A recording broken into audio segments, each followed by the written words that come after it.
کیا لوگ یہ خیال کیے ہوئے ہیں کہ صرف یہ کہنے سے کہ ہم ایمان لے آئے چھوڑ دیے جائیں گے اور ان کی آزمائش نہیں کی جائے گی؟ اور جو لوگ ان سے پہلے ہو چکے ہیں ہم نے ان کو بھی آزمایا تھا اور ان کو بھی آزمائیں گے، سو اللہ ان کو ضرور معلوم کرے گا جو اپنے ایمان میں سچے ہیں اور ان کو بھی جو جھوٹے ہیں۔ کیا وہ لوگ جو برے کام کرتے ہیں یہ سمجھے ہوئے ہیں کہ یہ ہمارے قابو سے نکل جائیں گے؟ جو فیصلہ یہ کرتے ہیں برا ہے۔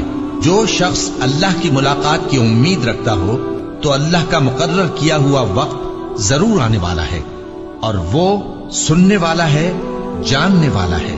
اور جو شخص محنت کرتا ہے تو اپنے ہی فائدے کے لیے محنت کرتا ہے، بے شک اللہ تو سارے جہان سے بے نیاز ہے۔ اور جو لوگ ایمان لائے اور نیک عمل کرتے رہے ہم ان کے گناہوں کو ان سے دور کر دیں گے اور ان کو ان کے اعمال کا بہت اچھا بدلہ دیں گے۔ اور ہم نے انسان کو اس کے ماں باپ کے ساتھ نیک سلوک کرنے کا حکم دیا ہے۔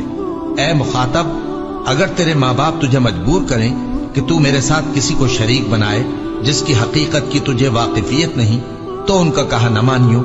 تم سب کو میری طرف لوٹ کر آنا ہے، پھر جو کچھ تم کرتے تھے میں تم کو جتا دوں گا۔ اور جو لوگ ایمان لائے اور نیک عمل کرتے رہے ان کو ہم نیک لوگوں میں داخل کریں گے۔